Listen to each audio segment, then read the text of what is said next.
it's 1 o'clock, and it's that time again. And hi, I'm Alison, and I'm here again in the living room with my copy of Little House in the Big Woods.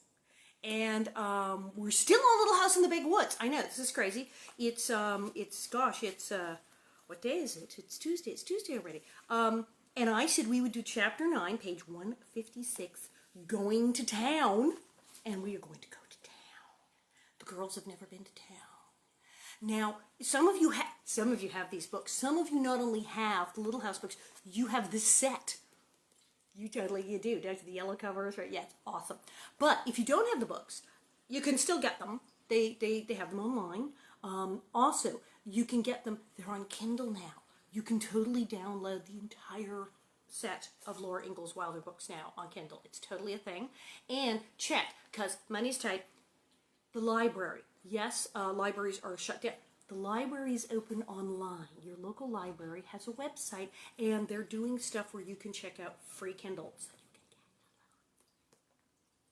So, yes, I'm ready. I have my monkey. I have some juice and snacks, and so I'm all set. And this is really, I'm just enjoying this so much. Thank you for tuning in.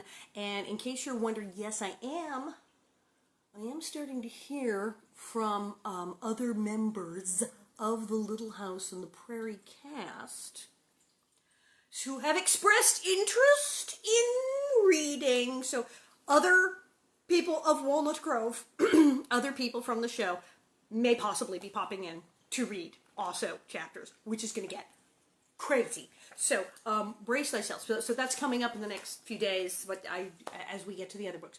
But going to town. Well, this is after the sugar snow. After the sugar snow had gone, spring came. Birds sang in the leafing hazel bushes along the crooked rail fence. The grass grew green again, and the woods were full of wildflowers. Oh, where's my bonnet? Because I know I'm wearing this blouse. What color bonnet am I wearing? Ah! Yes, this is very Caroline Ingalls stylish. I do have a bonnet there. Yeah, that's much better now. Thank you. I need my bonnet. As soon as the days were warm, Laura and Mary begged to be allowed to run barefoot. They liked running barefoot. I'm not a fan of barefoot myself. At first, they might only run out around the woodpile and back in their bare feet, which sounds like splinters to me, but hey. Next day, they could run farther, and soon their shoes were oiled and put away, and they ran barefoot all day long. Every night, they had to wash their feet before they went to bed. Well, no kidding. Under the hems of their skirts, their ankles and their feet were as brown as their faces. They had playhouses under the 2 big oak trees in front of the house. Mary's playhouse was under Mary's tree, and Laura's playhouse was under Laura's tree. The soft grass made a green carpet for them. The green leaves were the roofs, and through them they could see bits of the blue sky. Pa made a swing of tough bark and hung it to a large, low branch of Laura's tree. It was her swing because it was in her tree, but she had to be unselfish and let Mary swing in it whenever she wanted to. Mary had a cracked saucer to play with, and Laura had a beautiful cup with only one big piece broken out of it. Charlotte and Nettie and the 2 little wooden men Pa had made lived in the playhouse with them. If you've been following along, Charlotte and Nettie are her dolls. Every day they made fresh leaf hats for Charlotte and Nettie, and they made little leaf caps and saucers to set on their table. The table was a nice smooth rock. Suki and Rosie, the cows. Oh, there's the other cow. We were all talking about Suki, the lead cow, and apparently Rosie. So there's Suki and Rosie. That's good. Suki and Rosie, the cows, were turned loose in the woods now to eat the wild grass and the juicy new leaves. There were 2 little calves in the barnyard and 7 little pigs with their mother hog in the pig pen. In the clearing he had made last year, Pa was plowing around the stumps and putting in his crops. One night he came in from work and said to Laura, "What do you think I saw today?" She couldn't guess. "Well," Pa said, "when I was working in the clearing this morning, I looked up, and there, at the edge of the woods, stood a deer. She was a doe, a mother deer, and you'll never guess what was with her. A baby deer, Laura and Mary guessed together, clasping their hands. Yes, Pa said. Her fawn was with her. It was a pretty little thing, the softest fawn color with big dark eyes. It had the tiniest feet, not much bigger than my thumb. Tiny deer feet. And it had slender little legs and the softest muzzle. It stood there and looked at me with its large, soft eyes, wondering what I was. It was not afraid at all. You wouldn't shoot a little baby deer, would you, Pa? Laura said. A reasonable question, as they've been killing animals and getting eaten by animals and things have been getting shot and stabbed throughout the other chapters. No, thank heavens. No, never, he answered. Not its ma, nor its pa. No more hunting now till all the little wild animals have grown up. We'll just have to do without fresh meat until fall. And then he'll go and kill everything. Okay. Pa said that as soon as he had the crops in, they would all go to town. Laura and Mary could go too. They were old enough now. They were very much excited, and next day they tried to play going to town. They could not do it very well because they were not quite sure what a town was like. They knew there was a store in town, but they had never seen a store. Nearly every day after that, Charlotte and Nettie, little dolls, would ask if they could go to town. But Laura and Mary always said, "No, dear, you can't go this year. Perhaps next year, if you are good, then you can go." Then one night, Pa said, "We'll go to town tomorrow." That night, though it was the middle of the week, Ma bathed Laura and Mary all over, and she put up their hair. She divided their long hair into wisps, combed each wisp with a wet comb, and wound it tightly on a bit of rag. There were knobby little bumps all over their heads, whichever way they turned on their pillows. In the morning, their hair would be curly. She's putting their hair up in rags, which was the primitive nighttime curlers, as Nellie did. I slept in rags curlers for the first couple months of Little House till they got the way. I know about this, and the knobby thing, it's horrible. It hurts. It hurts. You roll over and the curlers. Yeah. So she curled their hair. She curled their hair. They were so excited that they did not go to sleep at once. Ma was not sitting with her mending basket as usual. She was busy getting everything ready for a quick breakfast and laying out the best stockings and petticoats and dresses and Pa's good shirt and her own dark brown calico with the little purple flowers in it. The days were longer now. In the morning, Ma blew out the lamp before they finished breakfast. It was a beautiful, clear spring morning, much like today. Ma hurried Laura and Mary with their breakfast, and she washed the dishes quickly. They put on their stockings and shoes while she made the beds. Then she helped them put on their best dresses.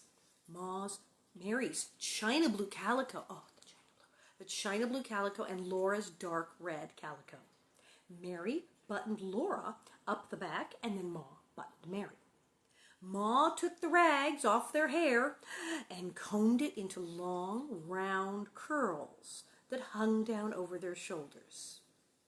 This sounds familiar. She combed so fast that the snarls hurt dreadfully.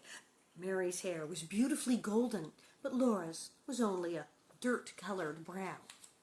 It's not very nice. She had lovely hair. When their curls were done, Ma tied their sunbonnets under their chins. See, my sunbonnet is not tied properly under my chin. See, I'll fix that. So you get your bonnet on, and you get it tied right under your chin so that it stays on in the prairie wind. And these, you really kind of do this. And this is fantastic for keeping the sun off your face and keeping your skin nice and the wind. But the rest, you're home reading a book. Just having a bad hair day on the prairie, no problem. So she got their bonnets under their chin. She fastened her collar with the gold pin, and she was getting on her hat when Pa drove up to the gate. He had curried the horses till they shone.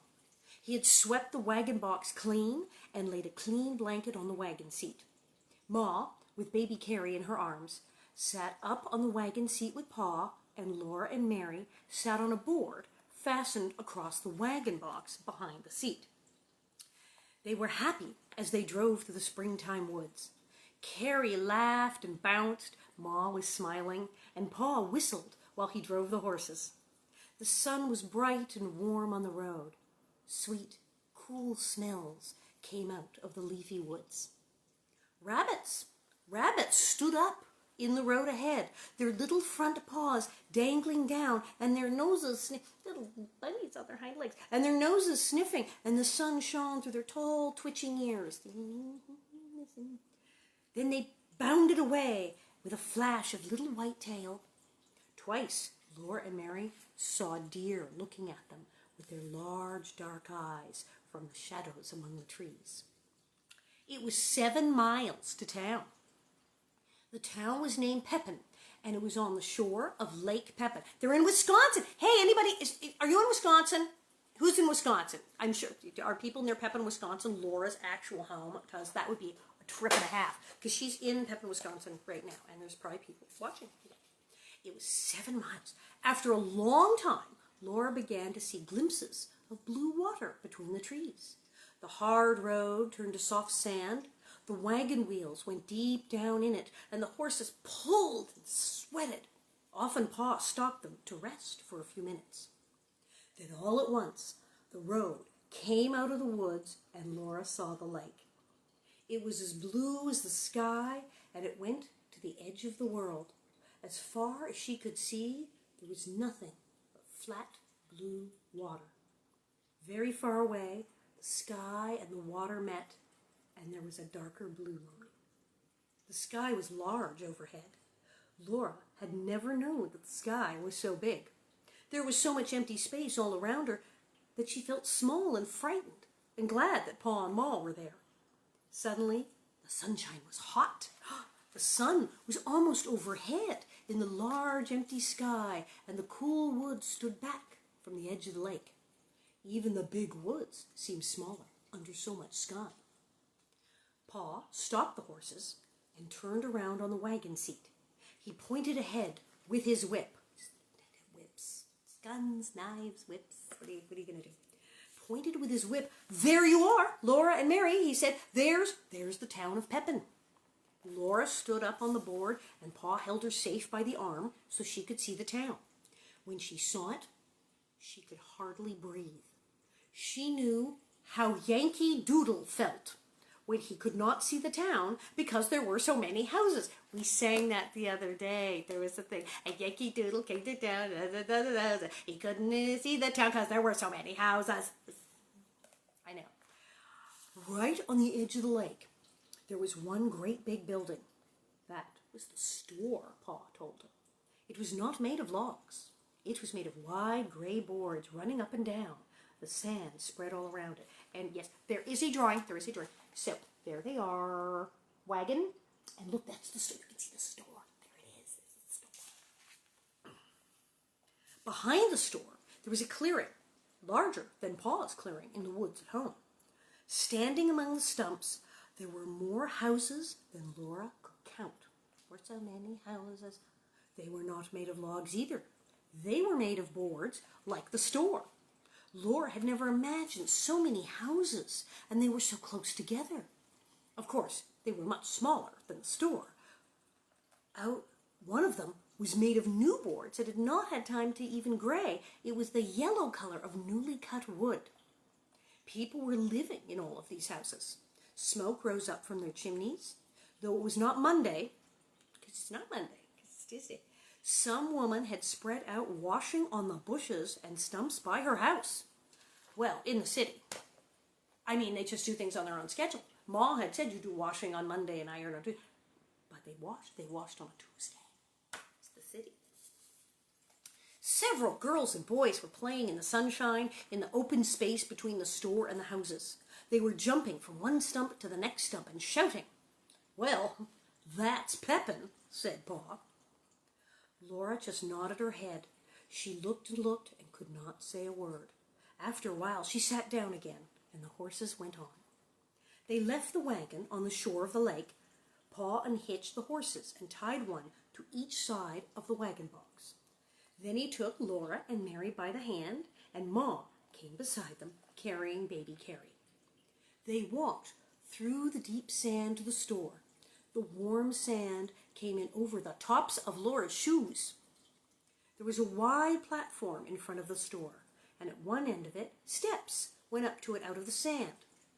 It's called a porch. Out of the sand. Laura's heart was beating so fast she could hardly climb the steps. She was trembling all over. She'd never been to a store. This was the store to which Pa came to trade his furs. When they went in, the storekeeper knew him. The storekeeper came out from behind the counter and spoke to him and to Ma, and then Laura and Mary had to show their manners. Mary said, "How do you do?" But Laura could not say anything. The storekeeper said to Pa and Ma, "That's a pretty little girl you've got there," and he admired Mary's golden curls. But he did not say anything about Laura or about her curls. They were ugly and brown. This is very sad. Laura thinks her hair is ugly. I mean, you saw the show. Melissa Gilbert had stunning hair. Laura had beautiful hair, beautiful brown hair. Okay, I'm a blonde, but brown hair is lovely. I don't know. She's very upset about her brown hair. The store was full of things to look at. All along one side of it were shelves full of colored prints and calicos. There were beautiful pinks and blues and reds and browns and purples. On the floor, along the sides of the plank counters, there were kegs of nails and kegs of round gray shot, and there were big wooden pails full of candy. There were sacks of salt, sacks of salt, and sacks of store sugar. In the middle of the store was a plow made of shiny wood with a glittering bright plowshare. There were steel axe heads and hammer heads and saws and all kinds of knives, hunting knives and skinning knives and butcher knives and jackknives. There were big boots and little boots, big shoes and little shoes. Laura could have looked for weeks and not seen all the things that were in that store. She had not known there were so many things in the world. Pa and Ma traded for a long time.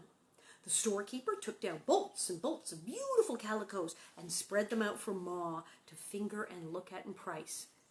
And there was no Mrs. Olson at this store because they're in Wisconsin. So this storekeeper let Ma look at the nice fabric. Mrs. Olson did not come out and say, anything the country people have to think practical, and like offer her the burlap.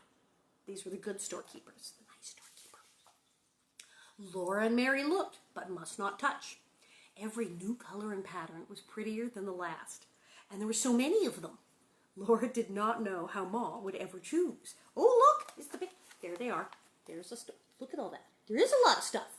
It's huge, it's tons of things. It's like Walmart of the prairie here. So then, Ma chose 2 patterns of calico to make shirts for Pa and a piece of brown denim to make him a jumper. Then she got some white cloth to make sheets and underwear. Imagine living in the 1870s and you have to make your own underwear. You have to make your own clothes. They go, oh, making my own clothes. They had to make their own underwear. Pa, he got enough calico to make Ma a new apron. Ma said, oh no, Charles, I don't really need it. We're back. I don't know what happened. It's the prairie. It's the 1800s, and a giant wind blew, and the internet went out or something. I don't know. But apparently, it says I'm live. It says I'm live again. So I'm live again. So don't freak out. Everybody come back on board. Are you there? Hello? Yes. Ah, okay. So it looks like we're back. Yes! Woo! We're back. Oh, heavens to Betsy. Oh, good. I see Sarah. I see Marilyn. Cool. The internet is back. I don't know. It's crazy. It's crazy. It's just, it's one of those days. So we had Pa was threatening Ma that if she didn't pick out a nice dress, he was going to pick out the pattern of cloth with the scary, ugly pattern. Like, pick one or I'll get the ugly. I'll get the ugly So she luckily picked out a pattern of rosebuds and leaves on a soft, fawn-colored ground. Then Pa got for himself a pair of galoshes and some tobacco to smoke in his pipe. And I don't know what galoshes are. I'm thinking galoshes. I'm thinking they're like rain boots or something. Perhaps. Sarah, you know these things. Galoshes, she would know these things. So galoshes and tobacco, of course, to smoke in his pipe. And Ma got a pound of tea and a little paper package of store sugar to have in the house when company came. It was pale brown sugar, not dark brown, like the maple sugar Ma used for every day. And what was it the other day? Common. We used that for common. So she got sugar that was not for common. So, yeah. When all the trading was done, the storekeeper gave Mary and Laura each a piece of candy. They were so astonished and so pleased that they just stood looking at their candies. Then Mary remembered and said, "Thank you." Laura could not speak. Everybody was waiting, and she could not make a sound. Ma had to ask her. We've all heard this one. "What do you say, Laura?" How many people's mothers, said that way? Then Laura opened her mouth, and gulped and whispered, "Thank you." After that, they went out of the store. Both pieces of candy were white and flat and thin and heart-shaped. There was printing on them in red letters. Oh, it's like those little, Valentine heart things. Ma read it for them. Mary said, apparently this is a large piece of candy because there's a lot of writing. Mary said, "Roses are red, violets are blue, sugar is sweet, and so are you." There it is. It was probably the first time that was on a piece of candy in 1874. So the question is, of course, do I have any candy? Because, yes, I have my candy jar from the Mercantile. What do we got here? I have jelly beans. So I have candy. I have candy. Laura's little candy heart only said, "Sweets to the sweet." So Laura's kind of getting gypped here a lot. The pieces of candy were exactly the same size. Laura's printing was larger than Mary's. Oh, that's good. So they all went back through the sand to the wagon on the lake shore. Pa fed the horses. On the bottom of the wagon box, some oats he had brought for their dinner. Ma opened the picnic box. Everybody had lunch. They all sat on the warm sand near the wagon and ate bread and butter and cheese, hard-boiled eggs, and cookies. That's pretty good. The waves of Lake Pepin curled up on the shore at their feet and slid back with the smallest hissing sound. After dinner, Pa went back to the store to talk a while with other men. Ma sat holding Carrie quietly until she went to sleep. But Laura and Mary ran along the lake shore, picking up pretty pebbles that had been rolled back and forth by the waves until they were polished smooth. There were no pebbles like that in the big woods. When she found a pretty one, Laura put it in her pocket, and there were so many, each prettier than the last, that she filled her pocket full. Then Pa called, and they ran back to the wagon, for the horses were hitched up. It was time to go home. Laura was so happy when she ran through the sand to Pa with all those beautiful pebbles in her pocket. But when Pa picked her up and tossed her into the wagon, a dreadful thing happened. The heavy pebbles tore her pocket right out of her dress. The pocket fell, and the pebbles rolled all over the bottom of the wagon box. Laura cried because she had torn her best dress. Ma gave Carrie to Pa and came quickly to look at the torn place. Then she said it was all right. "Stop crying, Laura," she said. "I can fix it." She showed Laura that the dress was not torn at all, nor the pocket. The pocket was a little bag sewed into the seam of the dress skirt and hanging under it. Only the seam had ripped. Ma could sew the pocket in again as good as new. "Pick up the pretty pebbles, Laura," Ma said, "and another time, don't be so greedy." She's like, too many things in the pocket. There you go. So Laura gathered up the pebbles, put them in the pocket, and carried the pocket in her lap. She did not mind very much when Pa laughed at her for being such a greedy little girl that she took more than she could carry away. Nothing like that ever happened to Mary. Mary was a good little girl who always kept her dress clean and neat and minded her manners. Mary had lovely golden curls, and her candy heart had a poem on it. I think Laura's getting a little jealous in this paragraph. It's getting a little hysterical. Mary looked very good and sweet, unrumpled and clean, sitting on the board beside Laura. Laura did not think it was fair. Well, but it had been a wonderful day, the most wonderful day in her whole life. But she's kind of starting to hate her sister. She's jealous of her hair, of her clean dress, of her ability to be good. She feels she got a bigger piece of candy, kind of everything. But, you know, we've now learned not to put pebbles in our pockets. Carry them in a separate bag. Most wonderful day in her whole life. She thought about the beautiful lake and the town she had seen and the big store full of so many things. She held the pebbles carefully in her lap and her candy heart wrapped carefully in her handkerchief until she got home and could put it away to keep always. It was too pretty to eat. The wagon jolted along the homeward road through the big woods. The sun set and the woods grew darker, but before the last of the twilight was gone, the moon rose, and they were safe because Pa had his gun. The soft moonlight came down through the treetops and made patches of light and shade on the road ahead. The horses' hooves made a cheerful clippity-clomp. Laura and Mary did not say anything because they were very tired, and Ma sat silently, holding baby Carrie, sleeping in her arms. But Pa sang softly. Okay. Oh, good. He sings something nice. Nobody dies. Nobody says anything horrible and racist, and he's not putting anyone in a grave. It's a nice song. There's no blood. It's a good song. Mild pleasures and palaces, though we may roam. Mid pleasures and palaces, though we may roam. Be it ever so humble, there's no place like home. Well, ain't that the truth? And there's no place like home. And I've seen people posting that. You'll see on the French pages, Patrick has put up a thing, but Laura, home, she said home is the nicest word there is. Laura knew that staying home could be good. So I'm still here. I'm still home. I have my bonnets. I have mini bonnets. And I've got the thing with the candy. I have plenty of jelly beans and whatnot. And I'm going to try to start to hear from some of the other gang who may want to read. And, oh my gosh, the licorice one. My teeth are going to be black. It's just going to be gross and disgusting. But what are you going to do? So tomorrow, 1 o'clock tomorrow, we'll do Summertime. Chapter 10, Summertime. Oh, there's more Uncle George and Uncle Henry and making things. And there's singing. There's some more singing. I'm looking to see. Okay, good. Nothing evil, terrible happens in the city. There's some bears. There'll be bears. It'll be great. So we'll do that tomorrow at 1. And some of you said, I want a bonnet. Some people said, can I buy your book?